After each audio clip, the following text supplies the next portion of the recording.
party going. All right. So welcome to this week's live play. We hope you had a frightfully good weekend. There's my bad Halloween joke for the day. So for this session, I'm going to be taking on the role of Keeper as we play through the Monster of the Week mystery, Big Haunt on Campus. This mystery comes courtesy of the Tome of Mysteries supplement and can be acquired from Evil Hat's online store, or you could probably get it from your friendly local game store. Let's see. Can we check the sound just to make sure that everything is all good? Do we have sound? I'm going to look now. So for those of you that are listening to the recording, this is just in case the technical gremlins have indeed gotten us again.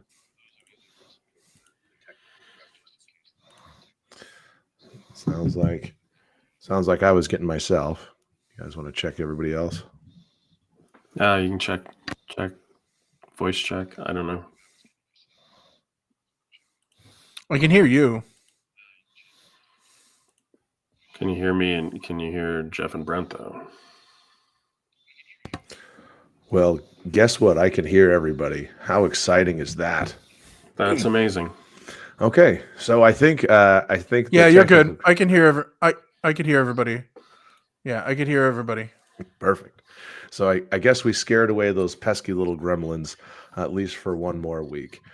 We'll see if they don't make an appearance back on the Thursday recording. Who knows? Hopefully not. Maybe if we don't feed them after midnight, something like that. So let's go ahead. And those of you that, because we didn't actually have a game last week to describe what Monsters of the Week is, or we did, but it obviously got attacked by goblins. But we're going to be playing Monsters of the Week. It's a kind of a horror mystery game where you fight supernatural monsters, much in the vein of things like Supernatural, Fringe, Buffy the Vampire Slayer, and all of those kind of things. It's been around for a little while, and it was one of the early interpretations of hacks of the Powered by the Apocalypse system. So we're kind of excited to try this narrative-driven role-playing game. And with that, I'm going to go ahead and we're going to introduce you to our two hunters. Our first hunter, Brent, is going to tell you a little bit about him. I guess say hi and then tell you about his character. Hello, everybody. This is my Halloween decorations that I did. We'll just act like I'm not going to leave this stuff up there year round, and this is just how I live my life. We're going to act like it's actually Halloween. We're not going to act like I have these skulls just around my house. Just off camera. Basically, they're just outside of frame the entire time. But my name is Brent. You all should know me by now. If you don't, hi. I am going to be all of the Powered by the Apocalypse and Monster of the Week kind of character concepts come in what are called playbooks. The playbook I will be using is the Gumshoe, which is kind of like your more detective type character. Who's kind of good at fighting, kind of good at investigating the mystery, and kind of good at talking to people. So cool. So what is your character's name and what do you look like? My character's name is Sullivan Carver, Sully to the people that know him well, and he is blonde with kind of a handsomely devilish face, and he wears Hawaiian shirts. Almost all the time, smokes pack. Almost always has a cigarette in his mouth. That sort of character. Nice. All right, and with that, we'll turn it over to the other guy down there. Hi, I'm Jeff. I will be playing. The playbook I'm using is the Spellslinger. My character's name is Joshua Crown. He was a very enthusiastic attendee of. What is it? Mage school, whatever the spell slingers go to, right? Graduates, has bright stars in his eyes, and now somehow had to, start working with his friend at his detective agency to pay the bills. He looks a little world weary and exhausted. Always wears a trench coat for reasons that will become clear. He just looks. He's at that stage of life where things didn't go right out of, post-secondary education. And he's a little disillusioned with stuff at the moment. Like, he's glad that his friend, made room for him at the detective agency, but he's glad that Sully's there. But this isn't what this wasn't his life's dream. He thought he was going to be a grand magus and ended up being oh yeah, no, a little less than that. Full delusion, pushed off the cliff. There's still hope. Reality setting in. So okay. So the cool part about Monster of the Week is that it's kind of the character creation process, which it goes by incredibly fast as you go through, and if you basically just check some boxes to give yourself a little bit of variety. But the cool thing is that each of these characters are the archetypical version of that character. So if you're playing with the group, typically there's only going to be one gumshoe. There's going to be one spell slinger because they are that peak, that apex version of said thing. But then as part of this entire kind of character creation process, after you do your introductions, there's actually a little bit of history building. And this, much like games like Fate, where character creation is play, you actually start to play your characters right out of the gate. So before we get to that part where we're going to start building the history between each other, I'm going to kind of explain some of the basics about Monster of the Weeks and just kind of some reminders.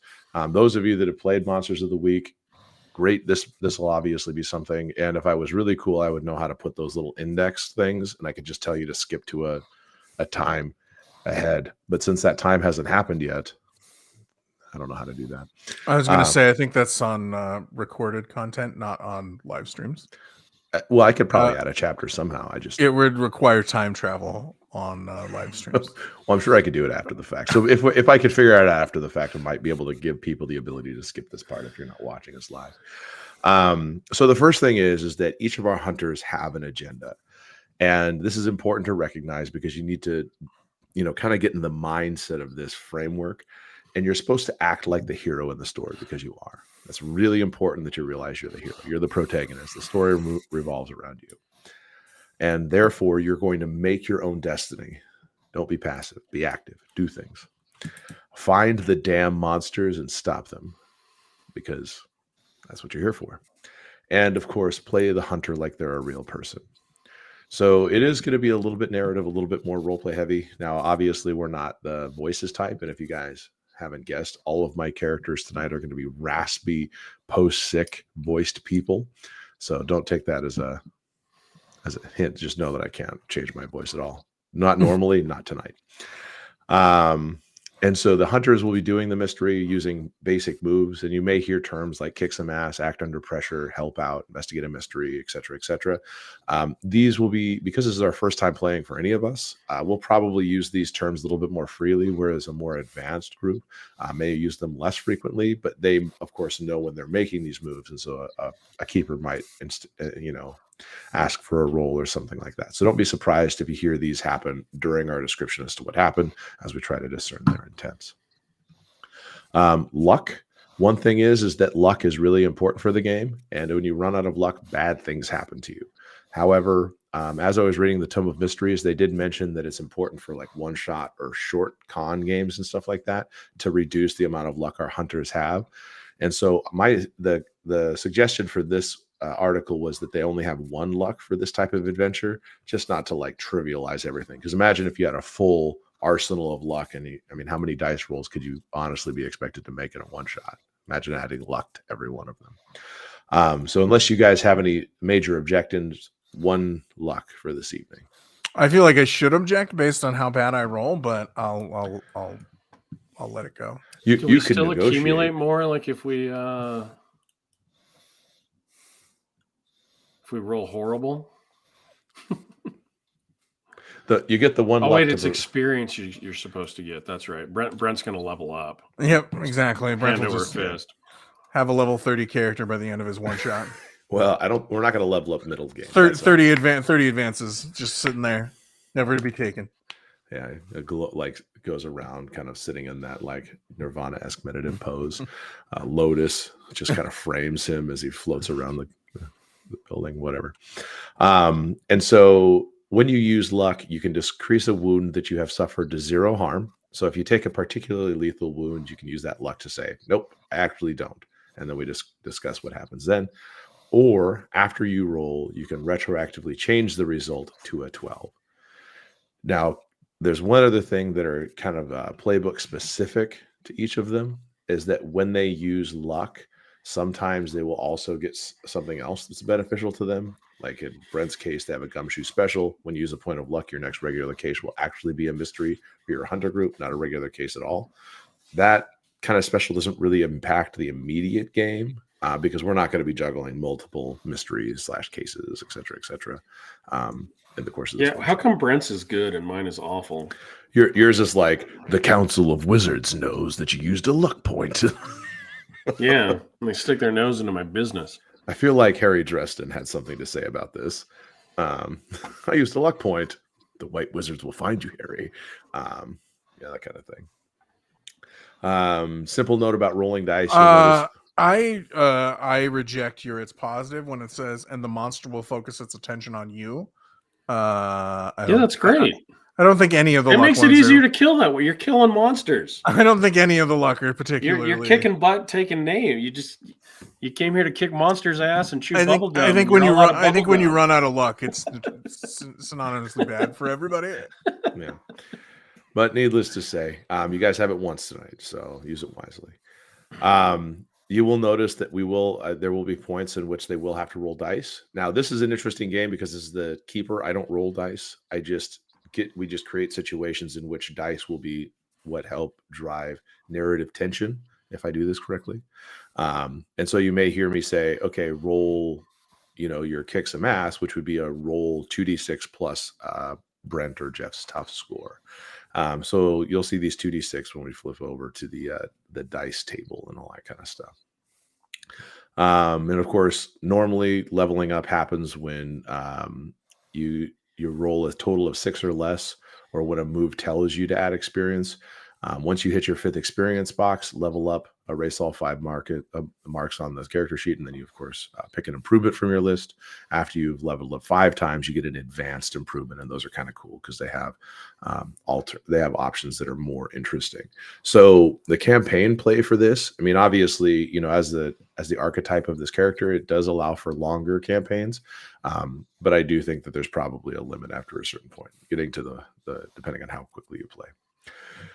But that's the basic. That's the basic kind of like preamble leading into this game. Do you guys want to start talking about your history? Sure. The history options are all listed on the playbook. What were your character options again? What are your options for us to know each other again, Jeff? That another member of the party acts as my conscience when the power goes to my head. Ask them about the last time this happened. Blood relation, though you were out of contact for years, ask them how they reconnected with you. Mentor from another life, ask them what they taught you.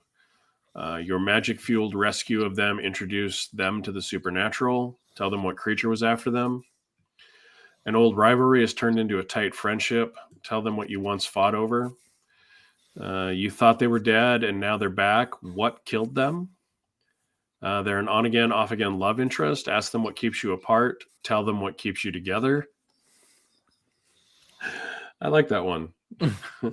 One person fills in the apart, the other person fills in the... And your comrades in arms. You faced the biggest threats of your life together. Okay, so mine are... and this one's probably not that good. You're on the same bowling team, same rival bowling team. Ask them bowling related. What we had a bowling related disagreement about. The detective caught you committing a crime, but you let them go. Ask them to describe the crime. They remind you of a former partner. You first approached them to help on a case. Describe the case. You were a friend back in the training. Ask them if they live by a code, and then make some decisions what codes they live by, because Gumshoe has a code. They hired you for a job, and you were too drunk or high to take it, and you asked them what they wanted, and then blew them off. And then the other one is you met on an unsolved crime website and decided together we'd work on an infamous crime. So I think between the two of us, since there's only two of us, we should just pick one of these, right? Yeah. So you'll pick. So what'll happen is that Jeff will pick one that connects him to you, and then you'll pick one that connects him to him. And so It's, I mean, typically, I think if we you- should just pick one from one of our playbooks because that doesn't really work without multiple people. It doesn't make sense that we have two relationships within.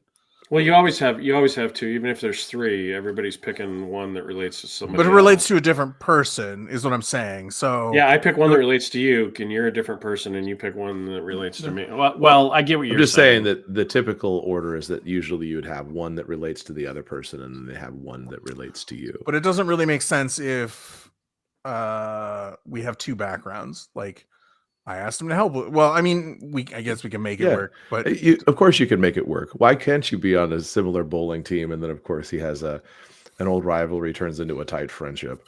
What did you fight over? Well, obviously what to put on your nachos at the bowling alley, whether you wanted Bud Light or something. I just think one playbook background could work between the two of us. But if we want to pick two, that's fine. Well, just for which one ease do and you for want to this pick, Jeff? Just for ease and for the evening, maybe we'll just do one so we don't get too. Let's just do the bowling team. We'll just do the boring. That's the one that I like the least. Yeah. The one I was thinking about what were you was thinking about? I asked you to help me solve a crime. Okay, we can do that. That kind of fits with the stuff that I said at the beginning. Yeah, I asked you to. I approached you to help on a case, and then I'll describe the case. Ask them, and then you'll have to describe what key expertise they provided that solved the mystery. And then if we want to do a second one that fits in with that, we can. I mean, that's fine. All right, go ahead. What case did you pull me in on? I pulled you in on a child that was that had gone missing under mysterious circumstances. So this was the case of the child missing under mysterious circumstances? Right.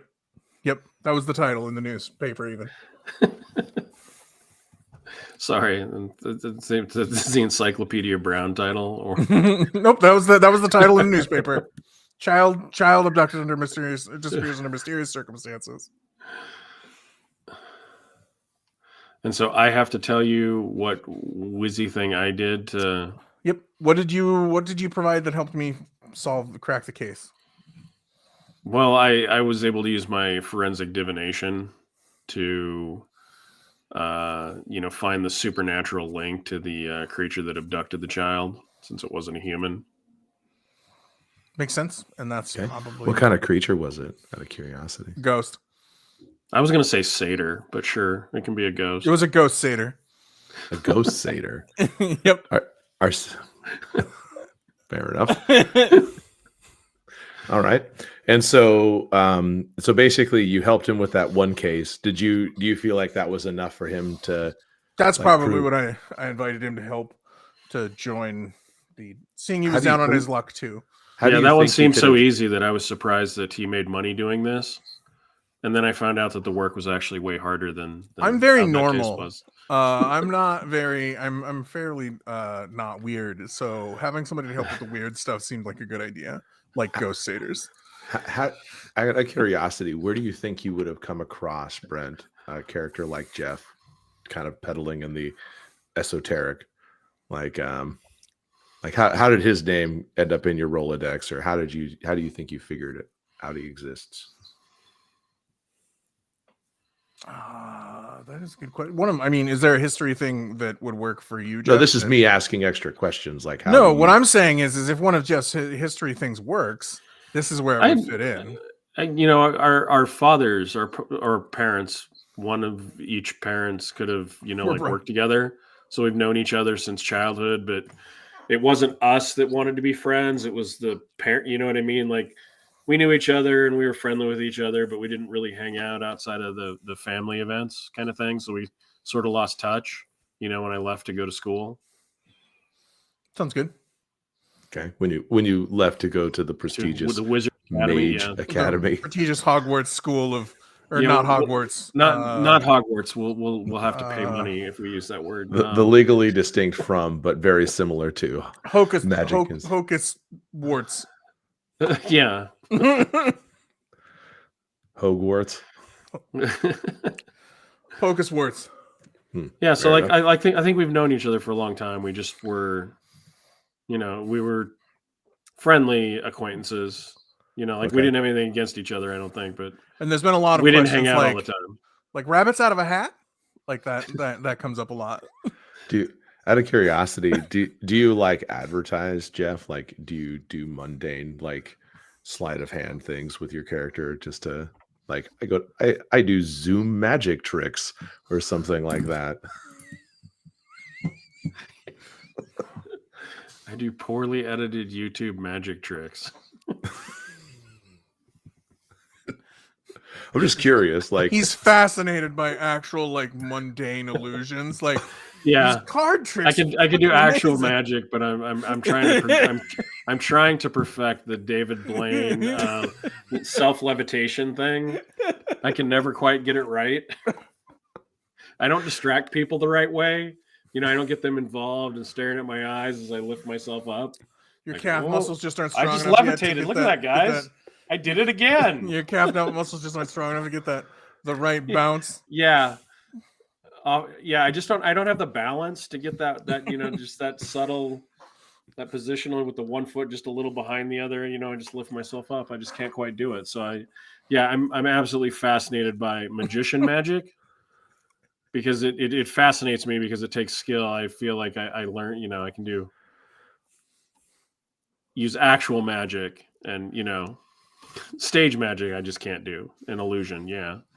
you just look at this deck of cards and they're like, why is it glowing? I mean, Yeah, he actually throws fireballs at people if he's on stage. It's funny that you mentioned that because I do have to have a focus when I use my magic, and it is a deck of cards. I read too many X-Men comics as a kid, so I like with the trench coat and stuff. I like to think that I'm Gambit. So when I use my spells, I am throwing charged cards at them. So I've got decks of cards all throughout the trench coat, right? Like no matter what pocket I reach into, there's a deck of cards. okay, fair enough. No, I like it. I like it a lot. Out of curiosity, My character also has magic, but it's called a shotgun. It makes things disappear too. is it etched on the stock that says this is big magic? Everything disappears into a pink mist. I'll solve this problem with some magic. Do you have a catchphrase, Brent? We'll see if one comes up. We'll see if one comes up during the game. Okay. So out of curiosity, so Brent, you said you had a detective agency, or did you have a detective agency before you met, or did you kind of like, you know, go whole hog into the detective business? No, I think I had a detective agency afterwards, and I had a case that didn't go very good. So the name of the detective agency is Crowsfoot Detective Agency, and it's because I was involved in a case, and some voodoo practitioner like tried to put a curse on me, or did put a curse on me, and they nailed like a chicken's foot to the wind, like through the window of my detective's office. And so I kind of just made that the name of the detective's office and made the logo around it. And then people say, well, that's a chicken's foot. And I always tell them, no, it's not. It'd be obviously different. Is it a although Crown and yeah, exactly. Although Crown and Carver Detective Agency sounds pretty good too. So I'm a little disappointed, like in my heart, every time I say the name of the detective agency, but you know, I know, but that could be a thing, right? We have to roll with what we go with. It costs so much to rebrand. Exactly. I can't have anybody repaint the window. You got to get a new somebody website. to You got to have the letters. somebody's got to get a ladder and repaint the window. Yep. You got to get new business cards. Exactly. It's expensive. Okay, that's fair. And so, okay, so Brent, this is more for you. How do you normally get your cases? Like, what is your normal venue? Do people come in like, you know, a dame off the street, or is it more like, do you work closely with the police department or other agencies? No, it's people come in. It's foot traffic. So the bus stop ads are working. Yeah, and the personal ads, the little sections in the personal ads. Yeah, the Craigslist ads. Have you lost someone? Do you specifically advertise like, we deal with all kinds of problems? Your ghosts are, you know, like Ghostbusters, or do you do that kind of advertising? I have since I brought him on. Okay. We can help with all sorts of problems, metaphysical and physical. Okay. And do you have any contacts have you ever worked with the police or like any agents, any kind of departments associated with the police, coroners? Yes, I have. Okay. Yeah, I have contacts within. I mean, I have kind of as a detective. I have contacts throughout the city. Okay. All right. So I think Let's see. So yeah, sorry, I didn't realize I should have picked that. How many are you supposed to have? what's that? We'll do police. Police.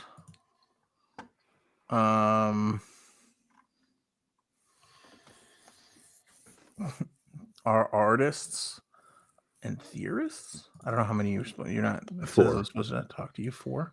Yeah. Police, artists, police, theorists, and morticians. Local police. Okay. All right. I don't know. I don't know how I missed that. There's actually a lot of text on each of these playbooks, so it's okay. And then also you have a code. Do you want to specify your code? Yep. Protect those who can't protect themselves. Okay.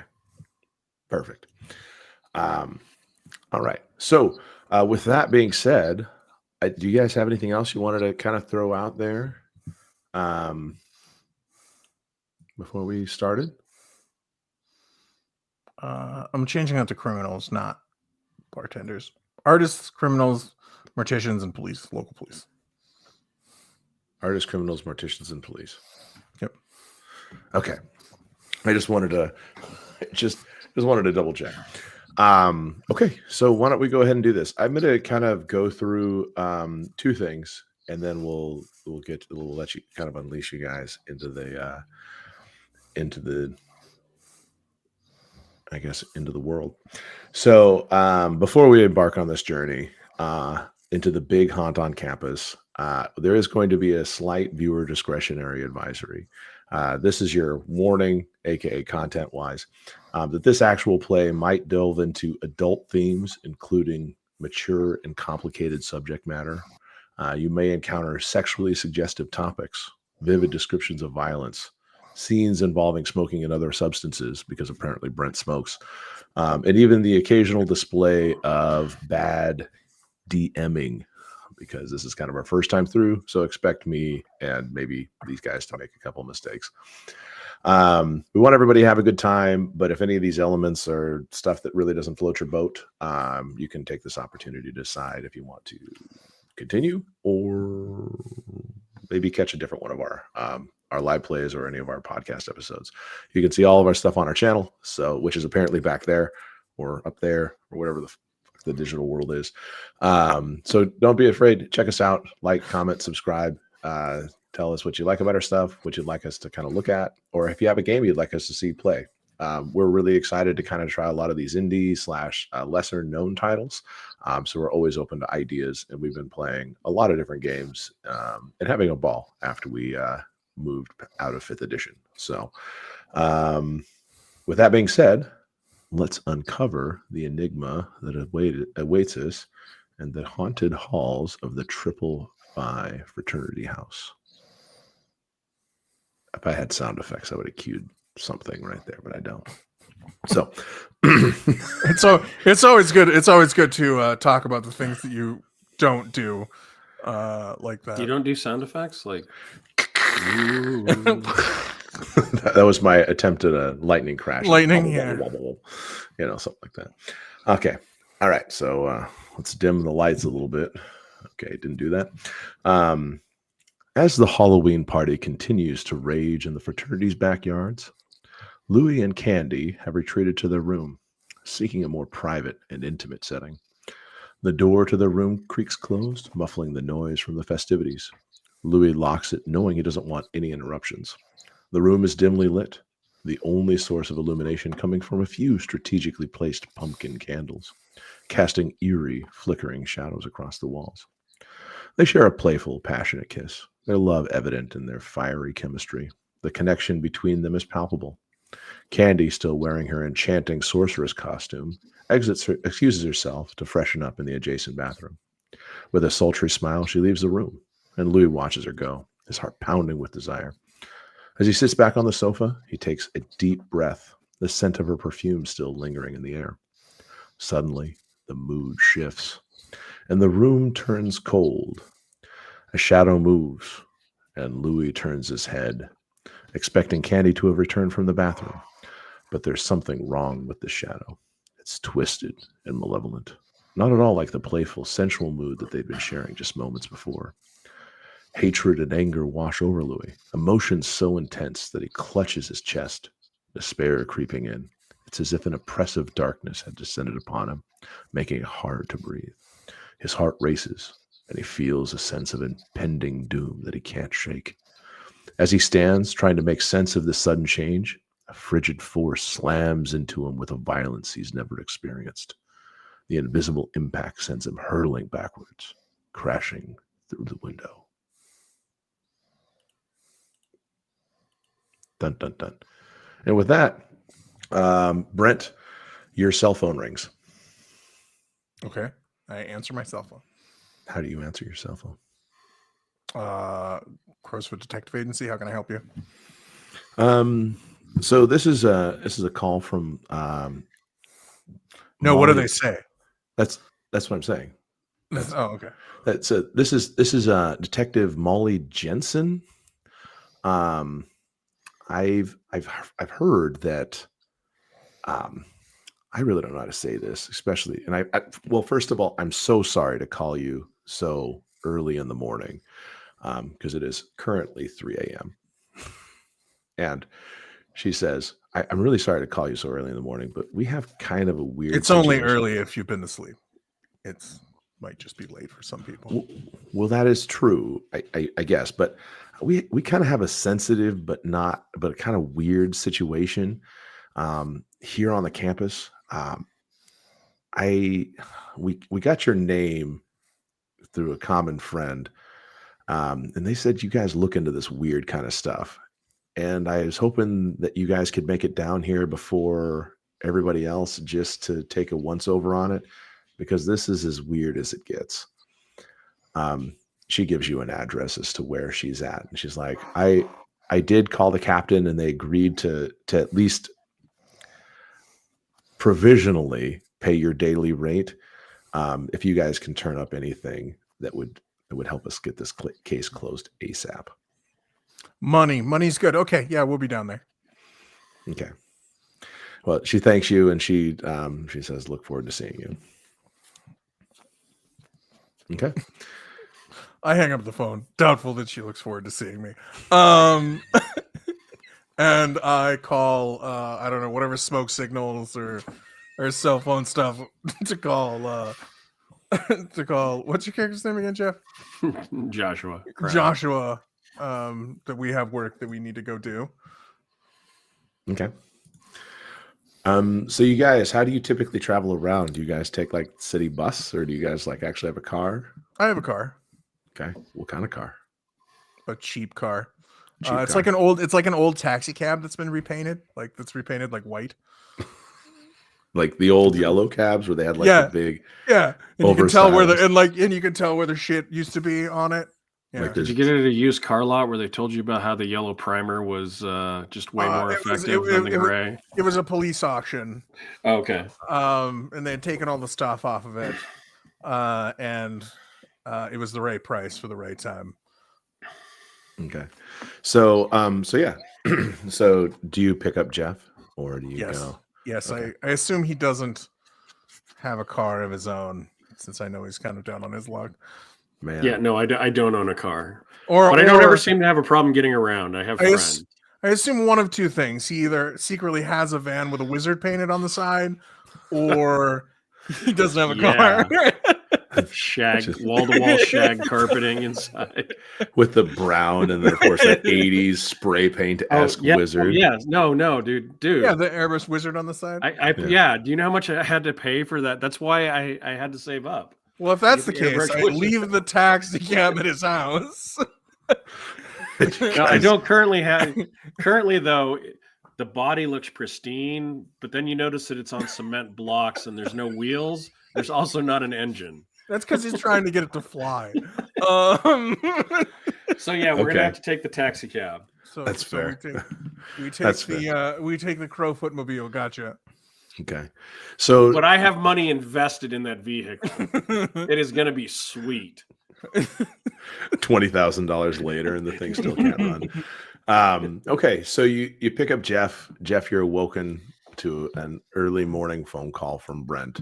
I should be using your names. From Sully, Sully. who basically like Jeff. Well, Do you go by Josh? Josh. Wait, if I'm picking him up, Probably I just Josh. go over there and knock on his door and wake him up that way. Okay, you basically just hear this loud knocking on your door. Who would be knocking at 3 a.m. in the morning? But your good friend Sully. Window opens on the second floor, and I'm like, "What the hell do you want?" I have coffee. We have work. Oh, Sully, it's Halloween. They're paying us. Oh, I'll be right down. Apparently, I come out. I've got my trench coat on. I'm trying to put my shoes on as I walk. My shoes and socks as I walk and slam the door behind me. out of curiosity, do you wear like sneakers with a trench coat, or do you wear? Oh hell yeah, no, yeah, perfect. yeah. Okay. No, it's this whole slacker look. My character wears a Hawaiian shirt and Converse, so Yeah, no, we get a lot of looks. So it is a little bit chilly, so I would recommend at least a light jacket. I've got the trench coat, man. I got the. You just wear the Hawaiian shirt. Fair enough. Yeah, he doesn't need it. Cold is it's an experience of the mind. Cigarettes keep you warm. Yeah, Which he chain smokes, by the way. Well, at least it would have been even better if it had been a convertible, I guess. So you, if it was a convertible, it still would have been a taxi with the top cut off. So it's not a convertible. Every time I get tired of his smoking, I refer to him as Magnum PU. That's pretty good. And I keep asking you how those card tricks are coming. So I told you I'm gonna get it. Hey, Yeah, Penn, They're harder than they look. You got to practice. Hey, Penn without teller. How's it going? How's those card tricks going? Man, it is. We have a contentious relationship. Apparently, very antagonistic. You know how We should boring work it is to together. practice in front of the mirror. I do it like 3 times, and I want to, You realize how many Slam rabbits my- I've killed? hand in a drawer. So yeah, we drive down to the college campus. Is that where they? Yeah. So you drive actually. So in this college campus, you actually, the address that you were provided takes you to one of the Greek fraternities. It's the Triple Phi House. These Greek, all these fraternities are fairly well established. They all have kind of unique features, and this one has kind of a bright golden door that they use. This is not a huge house, but it does. I mean, huge, but it is, a Greek. It's a frat house. Yeah. So it's been, obviously there are rooms upon rooms, and there are a couple dozen people that are here, that live here normally. Now, in this particular case, you do see kind of a uniformed officer. You see a campus police car over to the side, and you see an area that's kind of been taped off. It's actually a pretty good distance from the house. And when you upon seeing campus authorities, like what Josh and I say, be careful. The real authorities are here. Be on your best behavior. And you are aware that the campus police are just an extension of the regular police. But yeah, I would have said the same thing about the real police. So fair enough. And you notice, of course, that there's a window that's been broken open in the upper corner of the house. So you see that there's a female police officer that's kind of standing within the tape, who's kind of taking some notes and everything like that. That as soon as you're your old beat up taxi cab. It should have been a police car, but it's a taxi. It pulls up, you see that she kind of takes her flashlight and kind of points it in your direction. And then of course she kind of points it back down towards the ground. I'm unaffected because I, of course, am still wearing my sunglasses. You wear your sunglasses at night? Yes. Fair enough. Go, Corey Hart. Okay.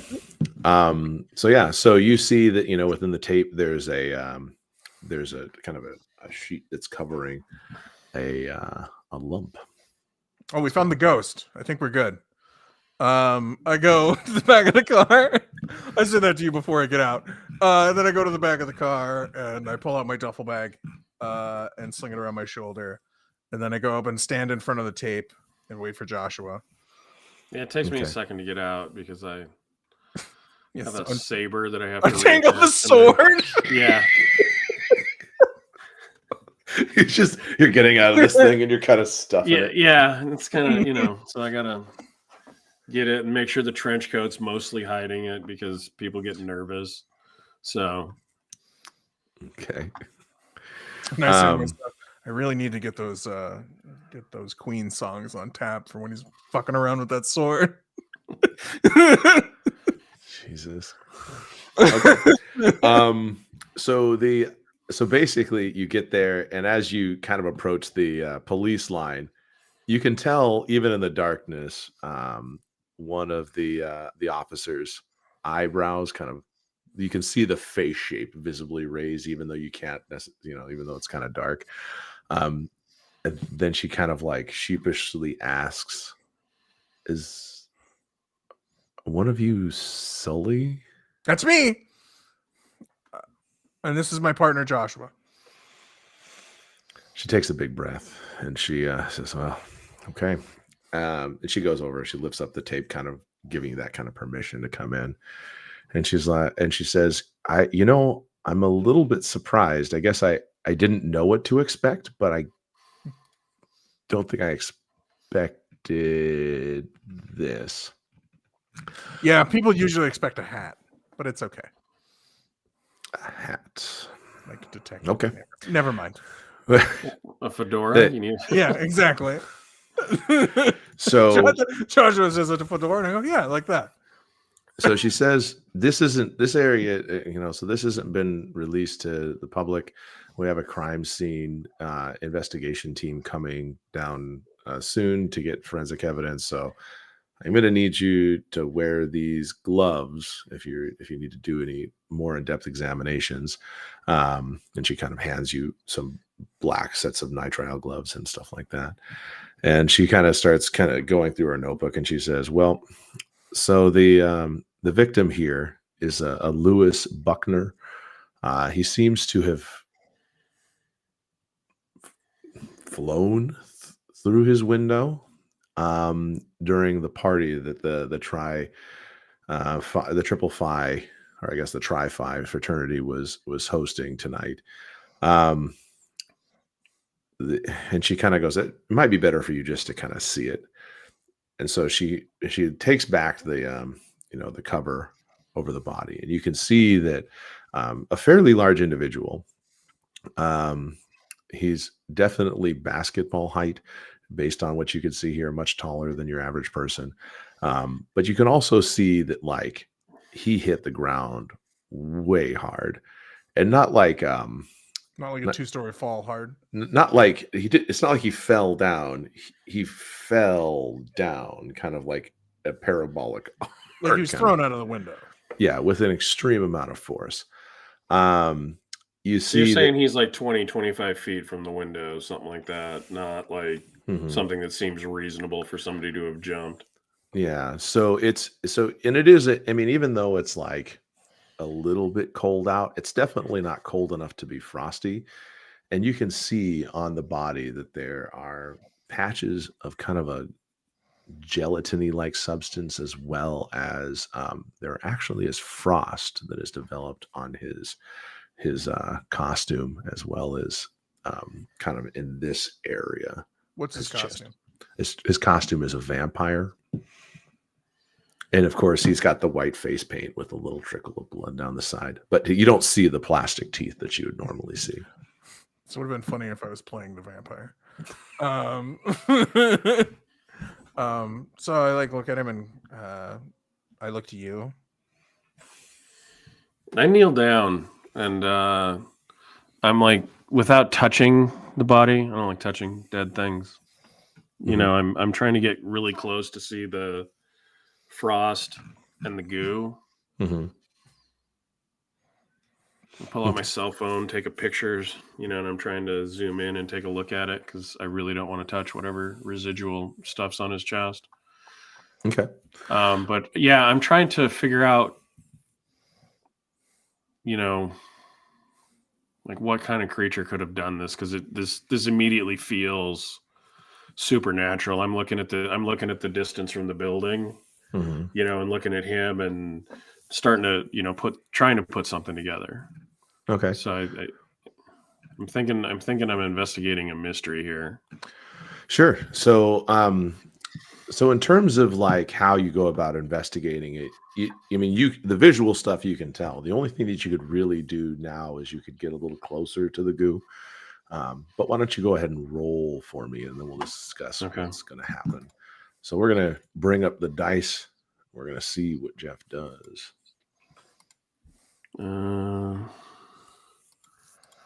All right. Let me know when you got it up. It's up. All right. I'll roll. Okay. So that's so investigate a mystery is a. It's a 7 for me. It's a 5 on the roll, but I get a +2 to sharp. Okay. Yeah. So investigate a mystery is sharp. So on a 7 to 9, you get one hold, and one hold can be spent to ask me one of the following questions: what happened here? What sort of creature is it? What can it do? What can it hurt? Where did it go? What was it? I'm going to say, what sort of creature is it? Okay. So, so looking at it, you basically you've at least experienced some of this ectoplasmic goo, or at least something similar enough to it that it gives you a fairly educated guess that you're probably dealing with something of an apparition, or maybe a ghost. Apparition. Yeah, reminds you very closely of that initial thing that brought you together. All right. Ghost yeah. And also, Mike, one of my spell slinger moves is forensic divination. Mm-hmm. So whenever I successfully investigate a mystery, I get to ask what magic was done here. So I know that's kind of close to finding out the creature, but it's a free extra question that I get. No, that's fine. Based on what this is, you feel like it's a combination of things. But the main attack that seems to have basically launched this person from the window, Mr. Bruckner or whatever, it seems probably it was telekinesis. That seems to be the most likely reason why he flew so far. I look at Sully and I say, this seems to be an apparition given the goo and the frost, and obviously apparitions can't physically attack anything, so I think it used telekinesis to hurl the body. That's a big blast to get the body to go that far out the window. So we're dealing with, in my opinion, some really powerful emotions here. I don't know what, love, hate, you know, things on that level. I don't know what the victim did to upset an apparition like this, but something's not right. I mean, that makes sense. He definitely was propelled out of the window at a pretty high rate of speed. I ask the cop, Molly, her name was Officer Molly. Was it Molly? Correct. Officer Jensen, Molly Jensen. I ask Officer Molly, I This is asked Officer Are we in Molly. Pokemon now? They all have it's just everybody's first name. Yep. Officer Molly. Was there anybody with her or with him when this happened, or and are we allowed? Can we go in the house and look around? Yeah. So so there is a witness. Her name is Candace Lane. She identified herself as Lewis's girlfriend, or Mr. Buckner's girlfriend, the basketball player Buck, I guess. She is currently inside. She is in the common room. She is having, we've got it kind of doing some just separation, letting her calm down and everything. Since this happened quite recently, we were called almost immediately. And then, of course, obviously, we took the names of some of the other party goers that were here, just to make sure that, we could follow with people as we needed to. So, who's the head but of yeah, the fraternity? What's that? I asked her, who's the head of the fraternity, and is he here right now? The head of the fraternity. So yeah, they got to have a president, right? Yeah. So Dustin Banks is actually not here right now. He was not at the party. Okay. So what frat bro is in charge right now? What frat bro is in charge right now? Yeah. Like, who would be next in line from President? What's his name? Dustin Banks. President Banks or President Dustin. Yeah. So Grant Alderfer would be the guy that's probably the one that hosted the party, basically got everything set up. So he's probably the most likely, most senior member of the Tri-Fi at this point. And he's in. I suppose he's in the house somewhere. Yeah, he's actually sitting with Candy right now. Okay. Well, can we go talk to him? Mm-hmm. Yeah. I'm going to come in just to. I mean, I hate to not let you have free reign, but I'm going to kind of just observe, just to make sure that they know that. I mean, well, she's like, first of all, this is kind of like it's got to be a secret. We can't have like the news finding out about this. But all I know is that the president of the university, they called the chief. The shit rolled downhill really quick. We just don't want you guys in the news or anything like that. We understand this. We understand how fantastical this sounds until you have to deal with these things. So discretion is, a service that we provide. That's great. That's going to be very helpful, because as much as Joshua, when did he start making sense? But anyways, eyebrow raise. I'm tired, man. I'm tired. Okay. I just want to get the investigation over with. So if you go inside, you basically see kind of they're sitting at a long table. You see Candy still. She's wearing kind of what looks to be a sorceress costume. She has like little magical things associated with it that may or may not be legally distinct from other famous franchises. Just FYI, she is covered in kind of like a blanket. She has a mug of something that she's sipping on, and there's a guy that's just kind of sitting next to her, also drinking. Dressed as? He's dressed as a mummy.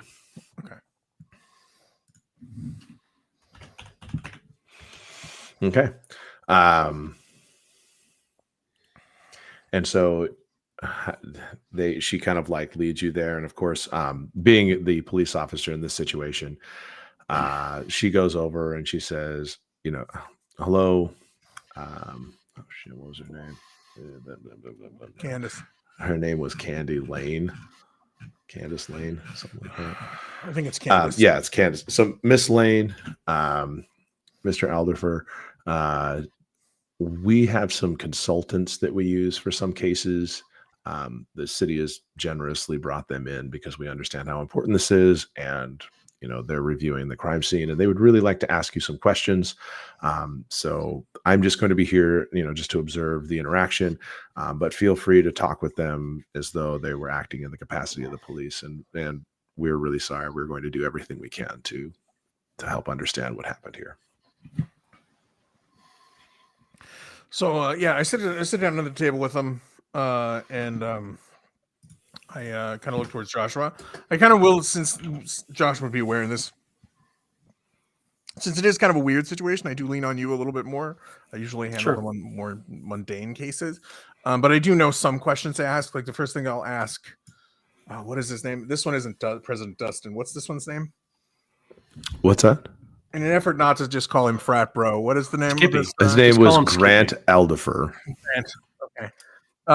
Grant, I just wanted to ask you some questions kind of about the house. Has there been anything weird going on?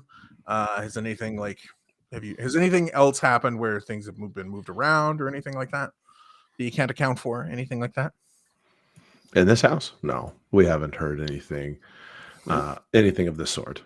Any odd, unexplained temperature changes, lights flickering, anything like that? He kind of like, you can tell there was probably an inappropriately timed joke formulating in the back of his head, and he says, "Not really. We've been planning this party for months. This is one of our biggest parties of the year. I had the responsibility of hosting it, so I know that this being my last year, I wanted to go all out. So, I got the light machines, the fog machines. There was dry ice everywhere. I made this place as creepy as I could. I really wanted people to have a blast. And I really don't, I don't know what could have caused this. We've never had this. It was so hard to not say out the window. Hey, he was keeping himself in check. Yeah, no, I didn't say it. I'm just. Hey, we're the adults. We don't have to be in check. So let's see. Maybe we should just hear what they, how the evening went. If the victim and his date, like what they did. Maybe we can just find that out. Yeah. Out the window. Let's ask Candace what, the events of what happened is as close as she can remember. Can she tell us what happened before up to the unfortunate incident? Okay. So she recounts, kind of that opening scene. She gives you kind of her perspective of it. It was the tail end of the party. Things were winding down. Her and Louis were going to head back to his room for some private time, she says sheepishly. Luckily Louis is in a place where, he has a bathroom where there's only one, it's only shared with one other room. And so she went in there to freshen up and there wasn't anybody else in there. But I'm pretty sure he locked the door to make sure that no one else was coming in. And all of a sudden, as I was finishing up in the bathroom, I heard this terrible crash. I don't even know if I heard him scream. Honestly, I just heard this crash and then I heard this loud thud. And before I knew it, I was just screaming. She kind of gets that, 1,000-yard stare as she kind of recounts some of that. And she snaps back for a moment. She's like, I can't believe it. I don't know what happened. Had he mentioned anything to you about anything odd happening? How well did you guys know each other? Have you known each other for some time? Do you talk on a regular basis? Has he confided anything? Any troubles recently? That's a lot of questions. That's probably not how you question a subject. That's the way you usually do it, Sully. Yeah, exactly. So, basically, Yeah. So let's start with some of the basics. So she recounts that, you know, they call it, Mr. Buckner and Miss Lane had been in a fairly long-term relationship. He was a senior in college, and this was his last year, basically playing college basketball. So it was expected to be a pretty awesome year. Um, in terms of Candy, she's known him for a couple of years, obviously, fan first, and then had a chance to meet him at a party. She is also part of the sorority system and everything like that. She majors in business. It's not like she has any weirdness or anything like that there. But he was pretty much he seemed like the nicest guy, and she thought honestly they were gonna go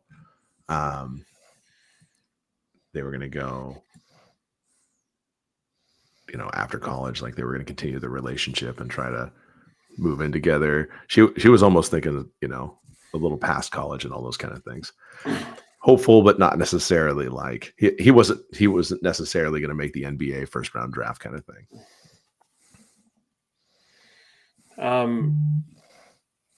Since he died in a violent way, was he involved in any sort of incidents or altercations in the last couple of months, either on campus or off campus? Car accidents, arguments, fights with teammates, fights with his brothers here at Tri-Fi?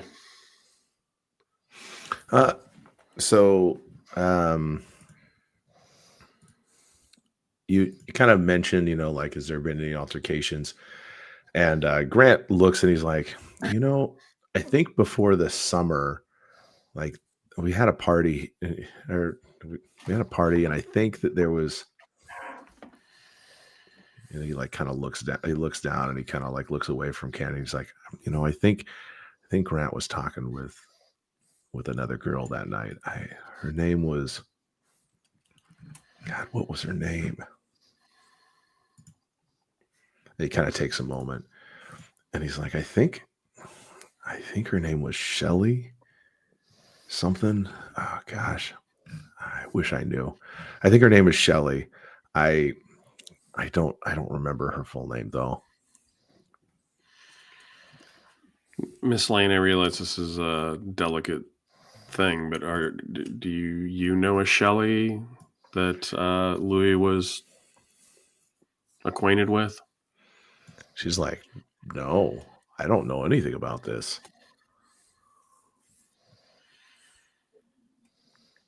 All right. Mr. Aldifer, could you maybe talk to some of your do I just refer to them as brothers? What the hell do I call the people? The members of your fraternity? I basically add for Joshua, I say, we'd just like you to talk to the other members of your fraternity or frat brothers and kind of see if you can get more information about this Shelly, or if anybody knows who she might be. Okay. And so you hear kind of behind you, Officer Molly taking some notes. And she, Officer Molly kind of steps in and she's like, is there any other questions or were we good here? I look at Sully and I'm kind of fresh out of ideas. So I think we're good here. Joshua, do you think we should go take a look at the room? Yes. Thank you both for your time. Sorry for your loss, kind of stuff. Awkward parting, Okay. Yeah. They thank you, and they appreciate you looking in, despite your weird looks. Don't look a gift horse in the mouth. That's all I can say. So you guys head up to the room. The officer kind of like points you in the direction and she follows up. Obviously she doesn't want you contaminating any crime scenes. And you get into a fairly standard dorm style room. You see that, there's a couch There's obviously a window that's busted open, kind of the breeze causing the curtains to kind of float a little bit in the wind. You see some pumpkin candles set on on a bookshelf kind of thing. Are they candles shaped like pumpkins, or are they pumpkin scented candles? They're pumpkin shaped like candles. No, they're candle shaped like pumpkins. Okay. It's important. Mystery solved. That was the mystery that I cared about from the introduction. That was the important mystery. I mean, truth be told, like when you look at the entire room, you can tell that it has some. It's fairly clean. I mean, obviously the decorations that were put in here were just kind of some stuff that were got at a cheap store just to kind of make it more Halloweeny, and all of those kind of things. It wasn't like.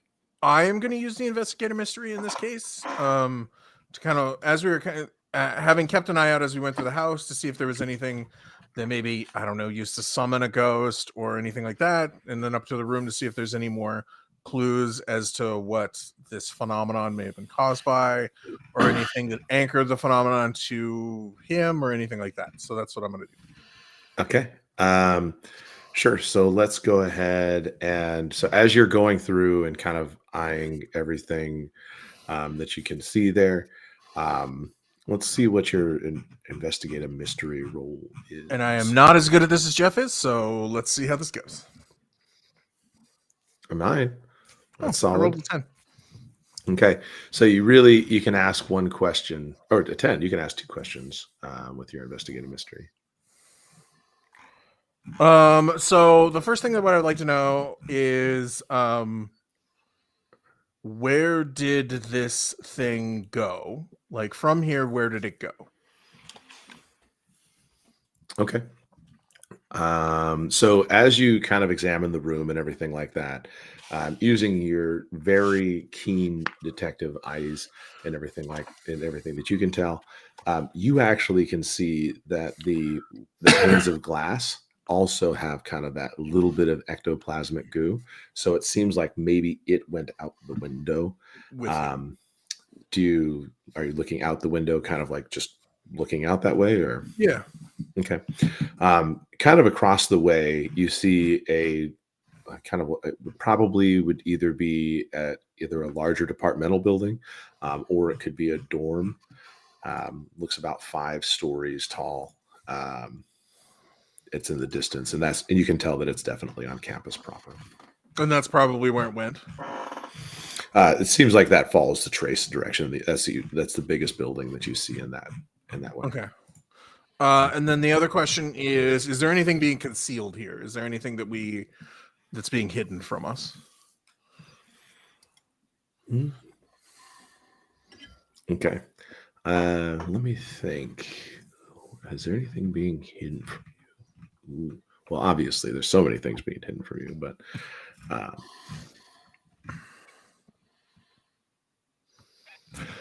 okay. So as you kind of poke around the room and you kind of shuffle things about, you actually see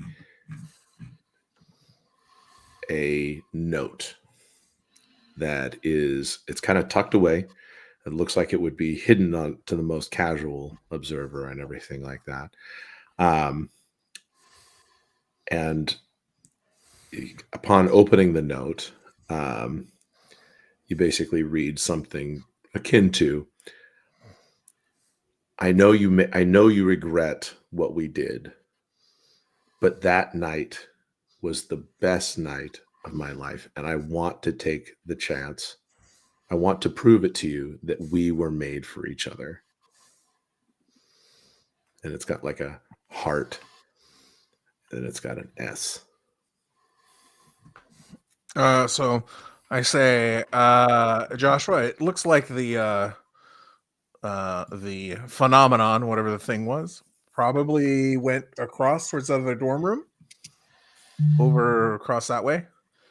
And then I show you the letter, and I'm betting that maybe our Shelly?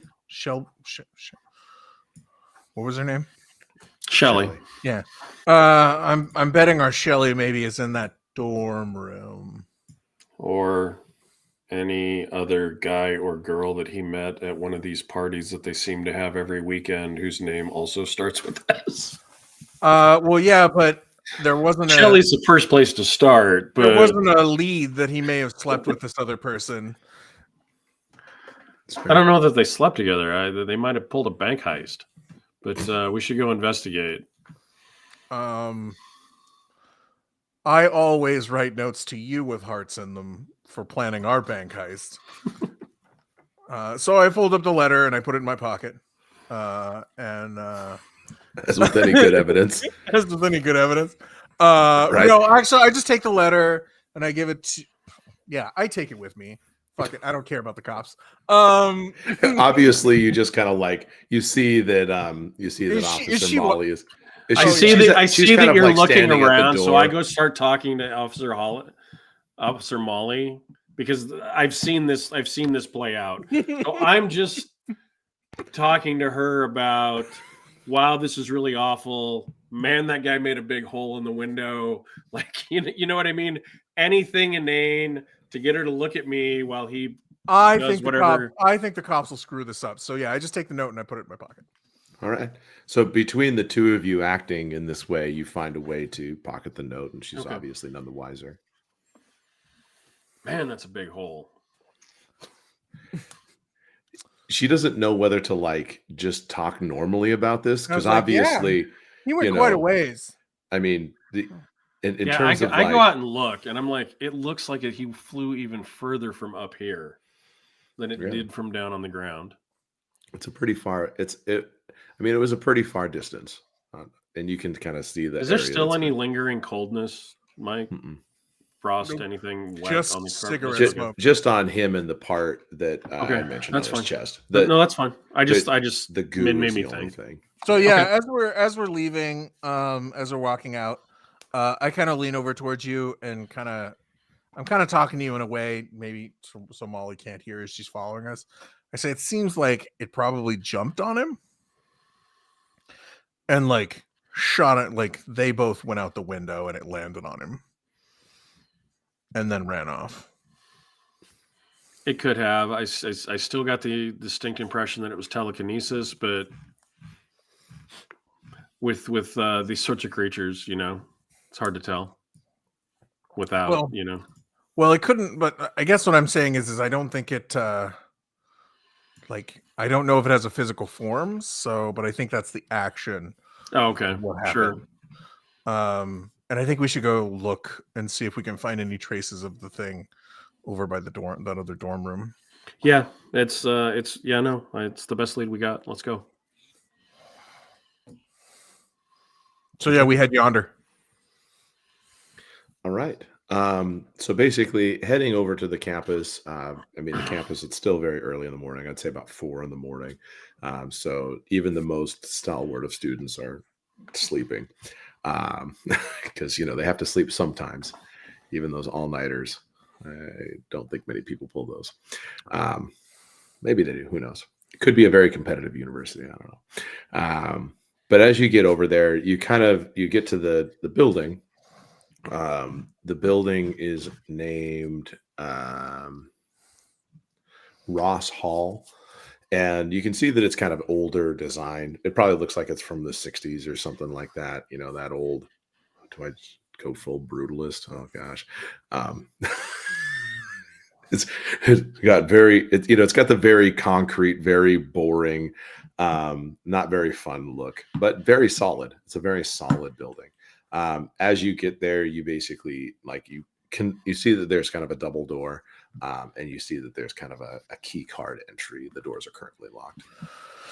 Are there any windows, as we kind of look at the front of the building, are there any windows that have lights in them that are facing the there are, but are there any that lit up that are facing the frat house? Mm-mm. No. And as you basically circle the building, it's the concrete that it has, basically walking paths. Universities have all their walking paths, walking in different ways. Looks like you could get to any side of this building. There is an emergency exit on the side. Obviously, that's also locked. I don't go all the way around the side. I go up to the door and I start buzzing it to see if I can get somebody to come to the door.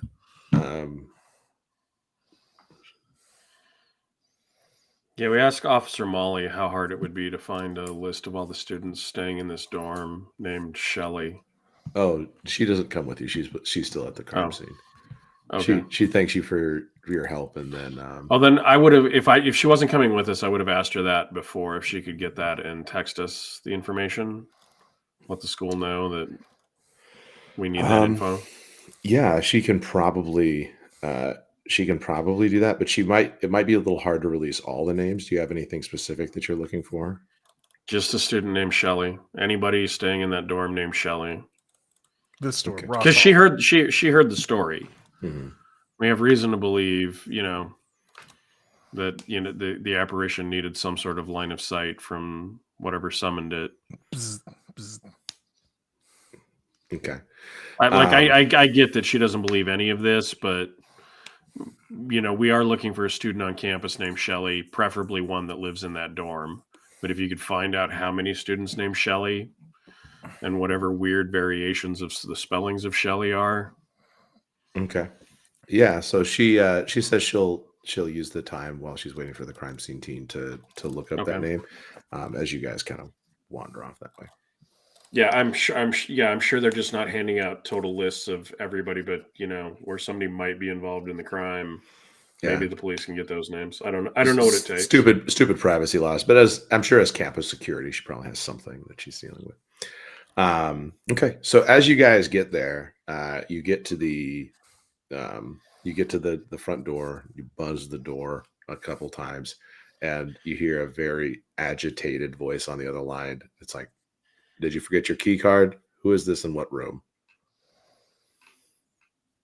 Yes, we're with the authorities next door. There's been an incident, and we need to speak with someone in person. Just a second. You kind of you hear the intercom go dead, and you see a person kind of come out from a side room and poke their head out, and they see you two, and they say, "No, knock it off. Call." I mean, I do have a private detective's badge, so I do show them that. He says, "No, play your Halloween prank somewhere else. Get out of here. If you want to come back to the dorm during its regular hours, it opens at 7 a.m. I point to the cop car across the way with the lights on, and then show him the badge again. He's like, let's see. Is there a...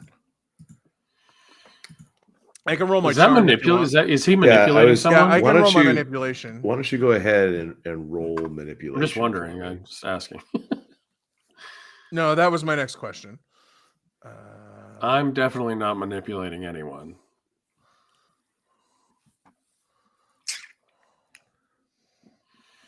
On an 8? Mm-hmm. Is that what? Because that's a +2, right? Yep. Okay. So you basically explain that you're with the authorities. You try to point at that this other place across the street. You see that the person comes out. It's a young guy, and he actually comes out, doesn't buzz you, and he comes out, kind of closes the door really quickly, and he basically says, "Is this some kind of joke? What are you talking about?" There's been an incident at the party next door.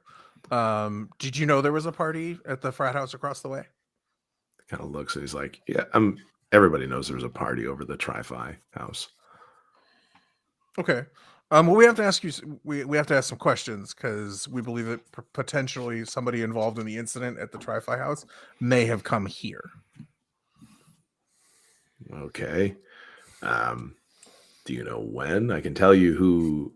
I can tell you who came and went. I mean, we have a key card reader, so we can tell you who badged in. The first thing I need to ask you is and I know you might not know everyone who lives in the building, but is there somebody with the first name Shelley that's resides in this dorm?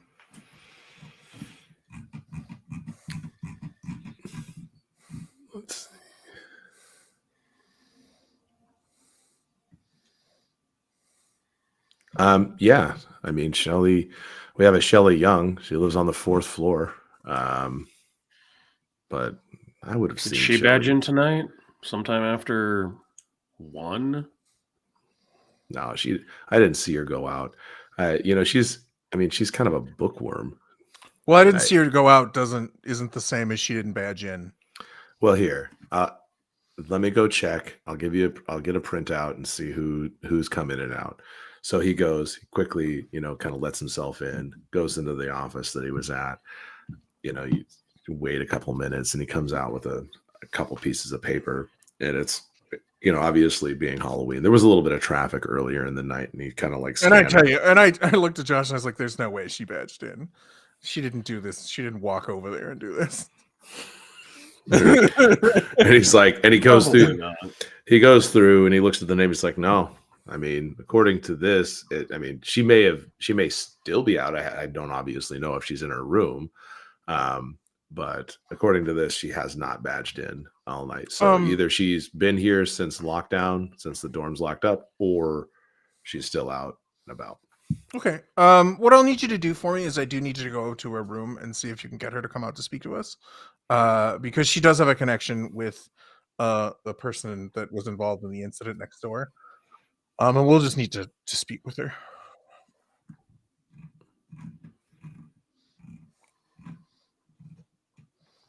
Want me to roll another manipulation? I think I'm going to ask for another manipulation on this one.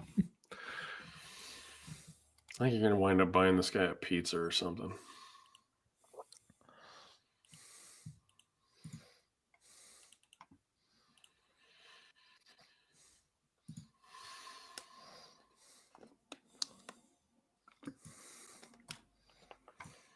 Okay, that's a 9, right? Yep. So he says, I mean, I gotta have a police contact that I can say, because unless you guys came from a Halloween party yourselves, this is incredibly unprofessional if you're saying there's any incident. Do you really want real cops to come over here and go through the dorms looking for this person? I'd almost feel better at least knowing who I can reach out to in case there's any questions later, because I need something. Officer Molly, what was her last name of the campus police? Jensen. Yeah, Officer Molly Jensen. Okay, he kind of like scribbles something on that piece of paper, and you obviously give off through Jensen's details. And I also give him my business card, just in case he ever needs it. Kind of like that deadpan. The gift that keeps on giving. Thanks. Okay, so he goes back inside, kind of quickly closes the door, and you hear the electronic lock. And we're not asking to go inside, which would be the weird part. We're asking him to bring her out here to talk to her. Yeah, I know, and it's fine. He's just closing the door. He just weirdos are out on a night like tonight. Well, one of us does it with Saber, so you can't see it under the trench coat. But even so, it's Halloween. You could probably get away with it one night a year at least. Okay, so a few minutes later, and you actually see he comes back down, and he brings a lady who looks like she was probably asleep. Her hair is kind of like messy and to the side. Kind of tried to like put everything back. She's faking it. Sure. All right. You can, she's in her pajamas wearing very fuzzy slippers, but the pajamas are kind of like a black, and they have little Nightmare Before Christmas, Jack Skellington printed all over them kind of thing. And she comes down with the resident assistant, and, he kind of opens the door and he comes out, and he's like, well, this is Shelly Young. I asked her while she was upstairs if she'd been here all night, and she said yes. So I don't know what that's going to do for you, but Shelly, we need to talk to her about an individual that was next door. And I don't know if she's necessarily going to want to divulge information with you here. If you could just go in, you can watch through the glass doors and you keep an eye on her while we talk to her, but we just need to talk to her alone. Okay.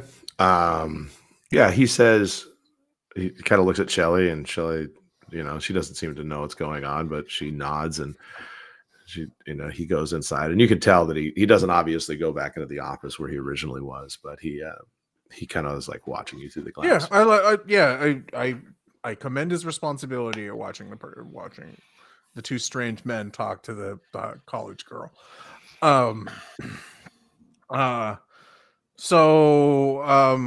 I ask her if she has any involvement with a student of the, what are they called?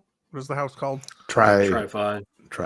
The Tri-Fi with the name of Buckner, or if she knows Louis. him. Yeah. She says, I know Lewis. How do you know Lewis? I mean, she kind of looks down and she's like, well, I mean, I'd say he was the love of my life, but I mean, he's kind of taken. She kind of laughs at that.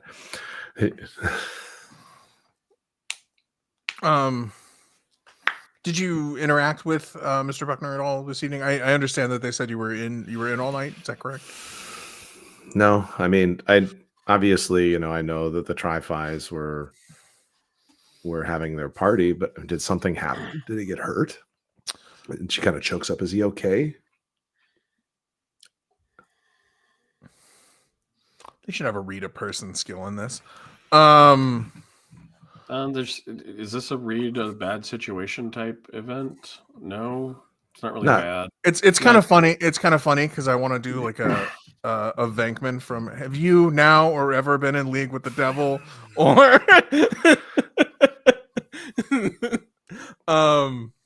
okay. No, we're just asking. I don't tell her no, but I say we're just asking because there was an incident at the Tri-Fi house, and we're just trying to find out anyone involved. And through a conversation, your name did come up. And I reach in my pocket and I pull out the letter, and I was like, "Is there anything more details you could tell us potentially about this letter, or your situation with Mr. Buckner? We just need as many details as we can get." She kind of looks embarrassed seeing that you actually have the letter from his room, and she says, he still didn't answer my question. Is Lewis okay? We can't divulge anything about what's happened over at the Tri-Fi house. Like I said, your name just came up, and we just need to kind of talk to everyone who knows Mr. Buckner. She obviously seeing how you guys are here and asking these questions, she, tears start to, well up in her eyes, and you can see that they start to I'd punch her. No, I'm kidding. You give her a reason to cry? Okay. Roll some kick some ass. Kick some ass. And she says, I mean,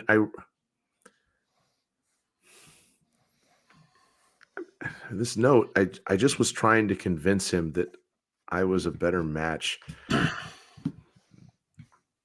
I was better for him than Candy. She kind of stutters over her words. Didn't Candace say she doesn't know this girl? Candace doesn't know this girl, no. Okay. Or didn't admit it. And so she says, but I mean, we had a special night. I mean, we just had such a connection. I don't know. I loved Louis. Like, he was so kind. He was such a beautiful person. I can't imagine anything bad happening to him.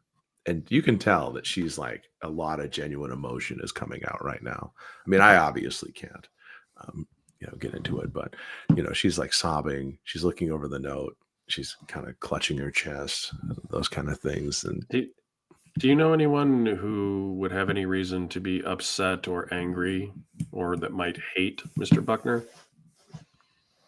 Hate Mr. Buckner? I mean, he's a a college athlete. Obviously there's some people probably in the athletics department that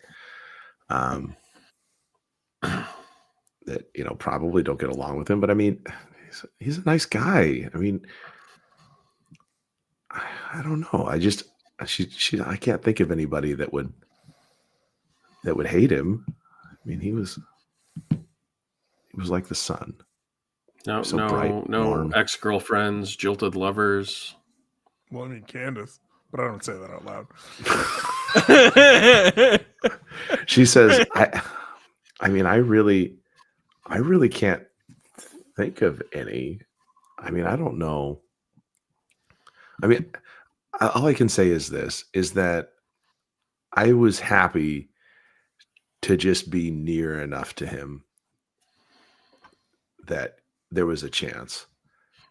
Did you? So if he cheated on his girlfriend with you, did you know of any other girls that he cheated on his girlfriend with?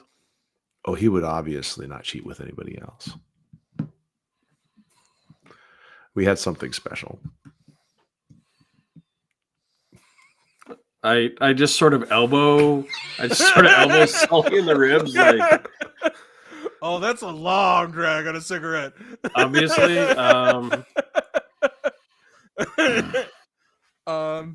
I'm glad I'm wearing my sunglasses.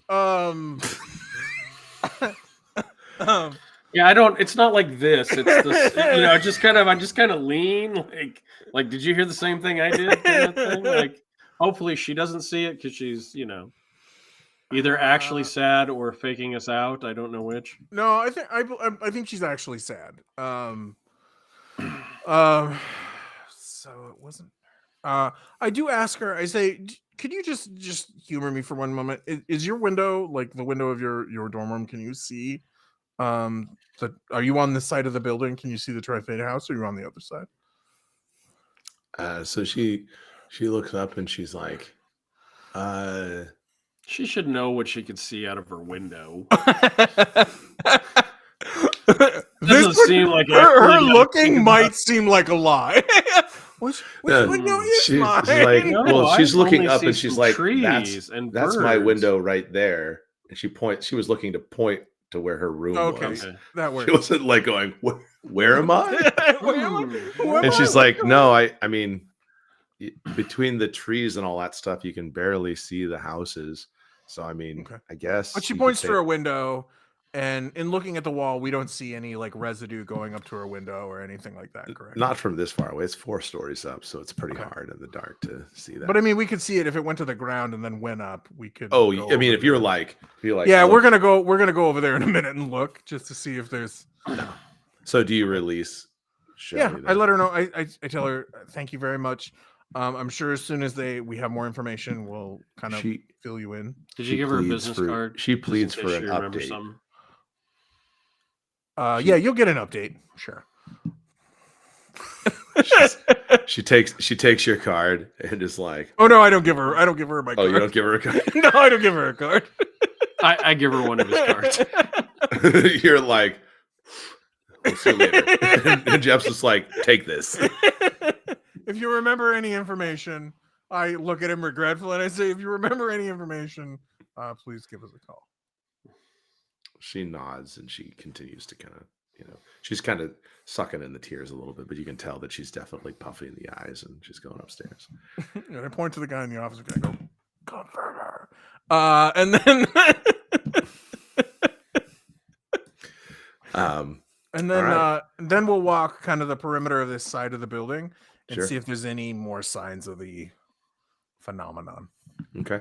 So as you get to the side, I mean, obviously they have like some landscaping that they've done at the side of the building, but nothing. Magic boy, you should investigate stuff. But you don't see anything you don't see any ectoplasmic ooze or anything like that.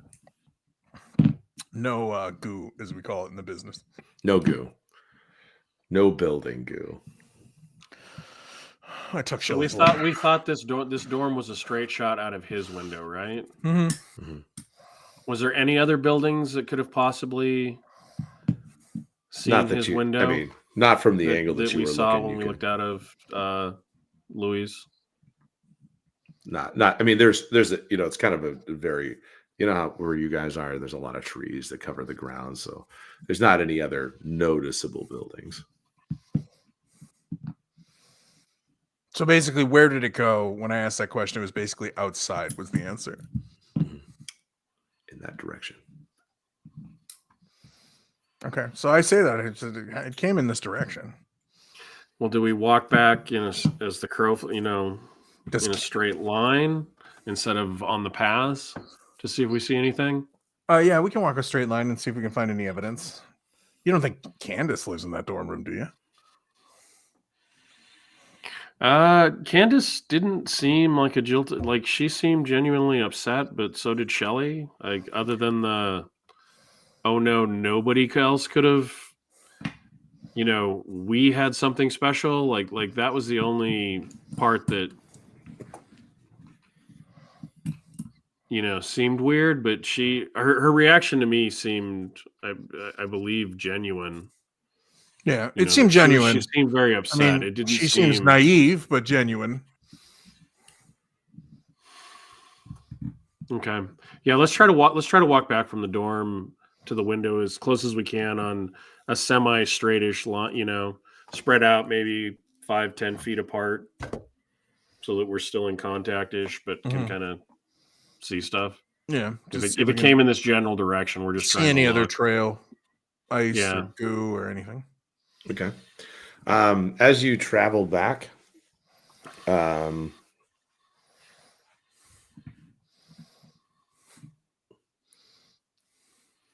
you don't see any trails of goo that, because you're basically having to kind of transverse through yards sneakily, to kind of get to that point. But yeah, you don't see any it's not like a snail trail, let's call it. You don't see like a snail trail going directly over. But no, if it touched anything on the way there or anything like that, it might have left residue. So that's what we're looking for. Or, killed leaves on trees or froze a patch of grass or dogs, I don't know. Cats, squirrels. Okay. I'm pretty sure if a ghost at the university here, I'm pretty sure if a ghost ran out of a dorm room, it would run over a squirrel for sure. That's true. It would probably have begged them for food. It would have been like, feed me. Right. That's why I'm saying it definitely would have run over a squirrel. They're everywhere, and they're not very. But not at 3 a.m. They're not that crazy. Okay. Yeah, it was worth a shot. I mean, we got to go back and talk to Officer Molly, I think, to see if they've learned anything else. So,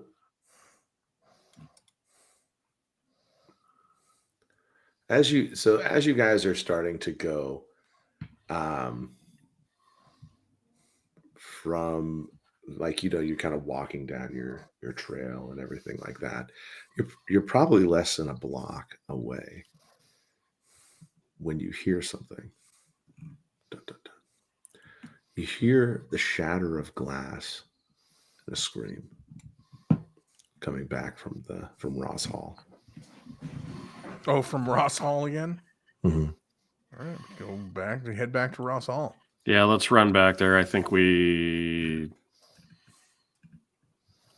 have a feeling this is Shelley, which means that. Sorry, let's go. Let's run back. Let's see if Shelley's. We jog back. Street pizza. We jog back to Ross Hall. Okay. So as you guys run back there, you get to the front of the building, and you can already see the RA's come out. He's got a cell phone on he's got a cell phone. He's talking into it, and you see basically on the ground the twisted body of Shelley Young. How far away from the building is she? Is she like Louis? Is she a long ways away, or does it look like she? She's a pretty good distance. She wasn't like catapulted like Louis seems to have been. She looks like she just fell from the window. But you do see that Shelley's body is also covered in a strange frost. And this time, because you're so quick, it's actually all over her upper body.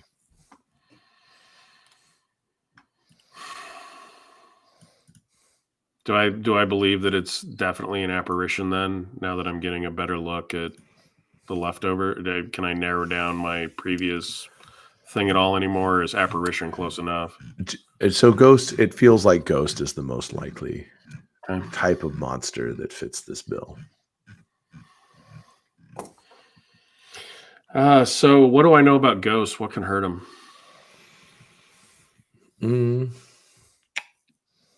So typically, You want me to investigate, or you just will I know this given my background? I mean, you're a magician. You probably know some of this occulty stuff. So I mean, ghosts can be kind of annoying because as your previous encounter with the ghost satyr, as you know that they really can't be harmed by normal weapons and normal circumstances, and most ghosts tend to be, basically there's strong emotions which typically tie a ghost to the world, right? And so whatever that strong emotion is along the lines of the key as to why they'd even be there. You are not, however, capable of just banishing ghosts with the flick of your wrist. You do know that about yourself. No, they take a fireball. I look at Sully and I go, "You got any more of those rock salt loaded shells?" I've seen Supernatural. It doesn't make them go away, but it disperses them in the moment, supposedly. Sure. I mean, the last time I tried that, it didn't work very well, but yeah, I have some. Dude, I've got some spare ones. Short of finding the body and the remains of the ghost and burning the bones, again, Supernatural. I don't do I know what it would take to banish one fully? You'd probably have to do a little bit of research on that. Okay. You don't know off the top of your head if there's a specific way to. And we probably need to find the ghost first. So did Shelley have a boyfriend? So at this point, is Dorm Boy out here with us? What's that? Is Dorm Boy out here with us? Yes, he is. And Dorm Boy does have a name. Dorm's Boy. Well, he didn't tell us. So. Yeah, he didn't tell us. He was kind of a dick. His name is Bradford. Bradford? Mm-hmm. Hey, Bradford, did Shelley have a boyfriend? He's like, he kind of like looks at you and he's like, not that I can think of. You don't remember seeing her with anybody? I mean, I don't know everything about these people. I mean, you probably have to ask her roommate. But you do kind of keep track of them. I mean, that is part of your job. I just wondered if you saw anything. I don't know that you know anything. Does she have a roommate or anything else up there? She does. I don't think her roommate's here tonight, but her roommate was, Ellie Winters.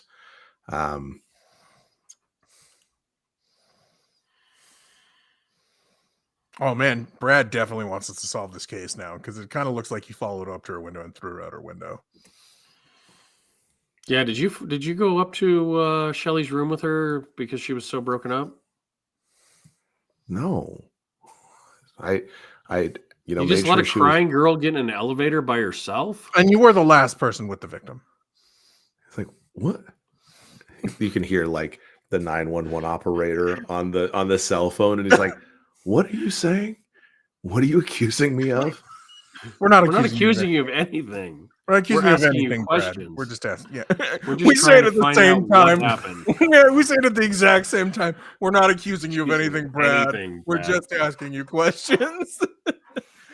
Jeez. Yeah. So no, he suggests that that he's insulted by the way that you're asking these questions. He's going to finish up with a dispatcher. If you want to talk to Shelley's roommate, you'll probably have to come back tomorrow. She's not here right now. Can we go up and look in her room, which is now a crime scene? I call Officer Molly. Yeah. Well, yeah.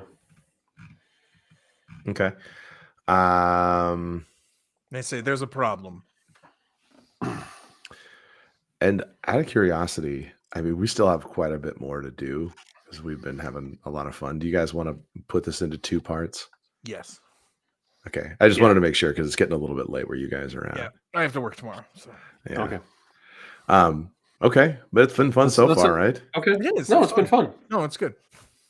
I've had a lot of fun with it myself. So I do have to say, recorded for posterity, I did cut my thumb today. I would almost be willing to give you guys money if you could guess how I cut my thumb. On I the have no idea. changing room in a gas station. I probably wouldn't have a thumb at this point if that were the case. That's oddly specific. I don't know. It's supposed to be weird, so I tried That's to your think of left something weird. thumb? It is my left did you- thumb. Did you cut the pad part or the outer part? The 'Cause pad I can't part. see how which way the pad. Yeah. You had to have been trying to like use an awl or something to drill a hole in leather or something. Oh man. As long as you're giving oddly specific answers. Yeah. See, this is how weird my day has been. I was buttering bread and got cut by the toasted sourdough bread that I was buttering. What? Shit was That's sharp, nuts. man. Yeah. That's I was nuts. confused because I like buttered the bread and it twisted, and I looked at my finger and I was like, "Oh shit! I guess that's my piece." Speaking of your all point though, I do have a scar on my thumb from an art project. We were making prints. Yeah. Like you have a silicone mat, and like you carve out the drawing and then you put ink over it and you do a print of it. Oh yeah. I was carving out the thing with the tool and I slipped and I stabbed it into my thumb. Ow. And I went like this and I held it up and it was in far enough to where I could be like, huh, that sucks. That's good. That sounds like That's a good. tetanus shot. And then I pulled it out and it hurt more. So it was so before we start sharing war wounds, if you guys are watching this live or if you're watching it as a recording and you want to hit us with a subscription, a comment, a like, all those kind of things, that's great. We'll usually chat just for at the end of the evening, just so that we if anybody has any questions or anything like that, we can try to hit you now. But if not, hit us with a comment on the channel and we'll say hello. But speaking of which, Brent, so I don't know if this is visible. I think it's too washed out. It's too washed out. Let's see if I can. I don't think I can do it, but I have a scar on this part of my hand. Maybe you can see it down here. Probably not, but it's a scar. It's about that long. Mm-hmm. Have I ever told you how I got that scar? I think you told. I think you have, and I don't remember. It's a good sized scar. I got it in like 5th grade. Because obviously my mom was like, "Hey, you know what? Utility knife? Sure, go ahead. What do you need it for? Doesn't matter." And I was cutting tennis balls and I was doing this action. How to do it? Ouch. And I literally took the utility knife and I turned the tennis ball. And because I kind of got caught, I tugged it too at the same time. And it literally just cut the meat right there. And I went over to my mom and I was like, "I think I need to go to the hospital." And she was like, I was in so much shock that I wasn't actually freaking out. I was like perfect calm because the emotions hadn't set in about how deep that cut was. It's pretty crazy, honestly. My best friend, he was working at the forest station they were doing a special project in high school at a forest station. Yeah. And I don't know if you've ever seen leatherworking tables. They usually have like a crescent blade that's mounted on the table. Mm-hmm. Yeah. Him and a buddy were screwing around and he put his whole hand on the blade and basically shaved, because they're razor sharp, and he basically cut the meat of his hand back to here. Like the whole pad of his hand came off, like just kind of flopped over, and they were like, "I guess we have to go to the emergency room." Project over. Yeah, that's definitely fair. Over. Yep. Yeah. No, war wounds are so weird because you get them in such strange ways. But I have to say that I feel like I've gotten the stupidest war wounds because now I can say I've literally been sliced by a piece of toast. Bread, yeah. And I also have one on this finger. It's really faint from when I cut myself with a fork. Yeah. More like I stabbed across my finger. I've stabbed myself with a fork before. Yeah, it literally stabbed in such a way that it was a cut, and I was like, nobody's gonna believe me. I just reached into a silverware drawer and. Yeah, my buddy, the same buddy, he trumps all war wounds. He's the one that rode the 4-wheeler at 40 miles an hour into the barbed wire fence and caught himself in the throat. And he has like a scar that goes like from here to here, and then just a jagged scar down. And he always says when the first time I asked him about it, I'd been friends with him for like a year before I asked him about it, and he told me about it. And he said, "You know the part that really sucked?" And I was like, "What?" And he said, "Having to get on the 4-wheeler holding my throat to drive the 5 miles back to my house to tell my parents we had to go to the emergency room." Yeah. Did he ever play the Kurgan for Halloween? He should have. Just add some safety pins and. But it was because it was just funny because I know him for a long time, and I was like, "Man, I feel bad having the asset, but I have to know where the scar came from." And he's like, "It's a stupid story," and he told me, and I was like.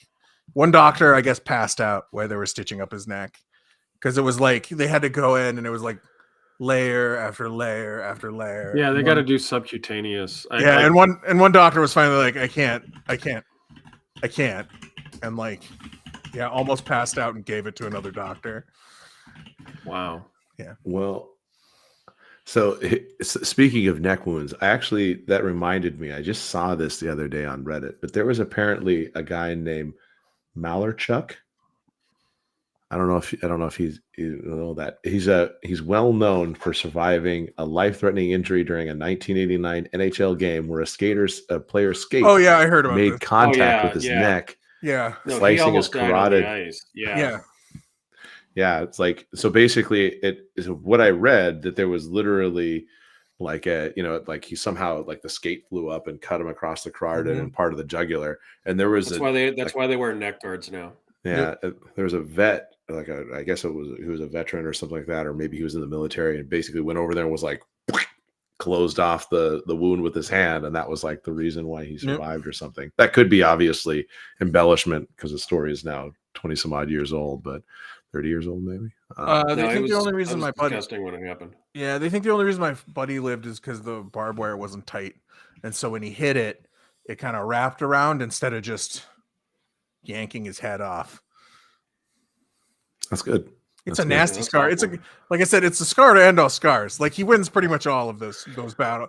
He wins all of those battle wound stories. Yeah, I mean, I can say I'm pretty accident prone, and I've had some pretty stupid things happen to me that partially are my fault. I'm not going to take credit for 100% of them, but between obviously him and my dad, I can't ever win these arguments between him and my father, my best friend and my dad.